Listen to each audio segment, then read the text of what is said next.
So this is the back position. You can see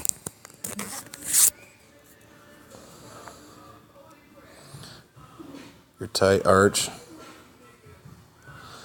And then the hands are pushed out, so there's a distinct angle here. He did a pretty good job here, but he could do more. And that's if he just got rid of that false grip and flashed his hands like you have forward, here. Because in this position with the swinging, say that again. Swinging. With the swinging position, you don't want to use the false grip. Yeah, not necessarily, no. Only on a strict technique. Because if you're here, you can't push out. Can't push out. Push to get swing back. And it's gonna slip eventually anyways when you start cycling them over and over. Yeah. So he got to get full extension on these arms and push the rings out. This is not too bad. Mm-hmm. He could get this tighter. The knees are breaking a little. Point the toes more. I mean, this is just partially just a shoulder flexibility issue. If you can increase your flexibility in your shoulders to get them to go back there. Yeah, because notice how far you get your head through. Mm-hmm.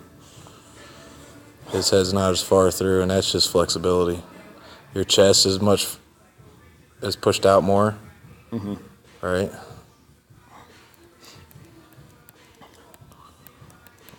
Let's go to the next position.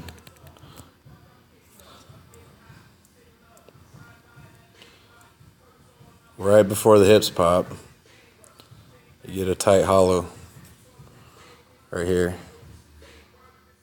Toes pointed.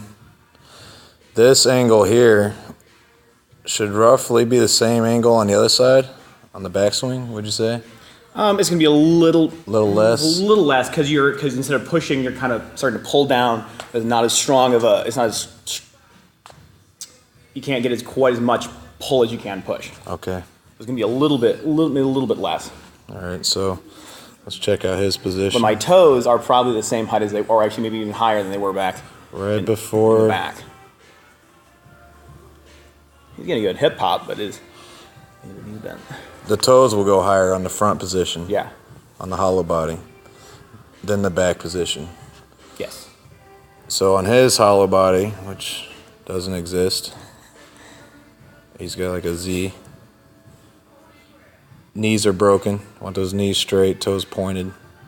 All right, and you're flexing down the core as tight as you can, the abs here. Yeah. Right. And he's already starting to pull. His in this position, his abs are probably not as active as yours. He's not as tense, would you say? Yeah. With the knees and hips bent. So he's bleeding power by letting his core relax.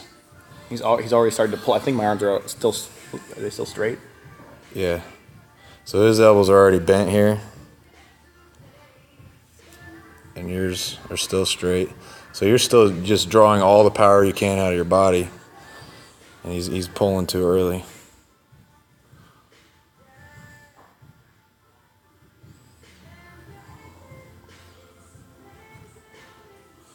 Okay, so after the hip pop, his peak elevation before he starts to push the head through is here. Your peak elevation. Somewhere. The rings are almost at your chest, at your belly. His rings are way up here in front of his face, almost a foot away. Which will make it hard to get the head through. It's going to land you really low in that dip position, if you get to the dip position. And it just kind of carries you up over into an L-sit. And he gets stuck in that dip. Yeah, he gets a little jammed up. Has to do another pump to get up. You let the legs drop to carry you forward all the way up. And to recycle, you go back into an L-sit. That looks like the same position you were in on the way up. Just, yeah. That's pretty, circular, that's pretty cool. Circular around. I never thought of that before. This is a hollow body. That gets your toes back forward, so you can rock forward, feet go. The higher you get your feet coming down, the bigger swing you get in the back, the easier it's going to be when you come back up. And it carries you right back up. Super easy. And this goes into the idea of you never want to lose tension. So up here, you're still in a tight hollow body right there. You never let the core relax, ever. As soon as you let the core relax, then you got to try to retighten it, which in mid-motion is very hard to do. Very hard to retighten in mid-motion. That's when it breaks down, gets sloppy, you bleed energy. So that swing should be bigger than my first one because I'm coming down from. Yeah. Let's see how he recycles it. He's muscling down. So he's just. He's trying to save his grip. Yeah. He's trying to down so he can keep that. He's got too much tension in the arms right there. Like he's trying to control it with his arms. When the only tension should be is in the core, the hollow body. Yeah, if your arms are straight and you lean back, you're not going to get pulled off the ground because you're just free falling, and your arms get a break here. They get to rest. So that way, the only exertion they really do is a little pull and a little extension. You're pushing on the ring because your arms can stay extended.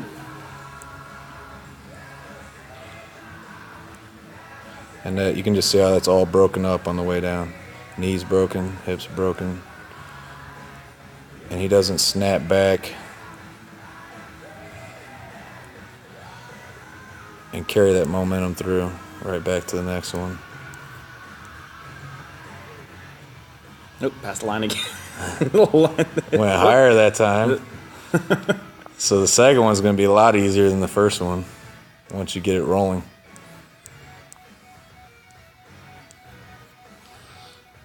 All right, I think we dissected that enough.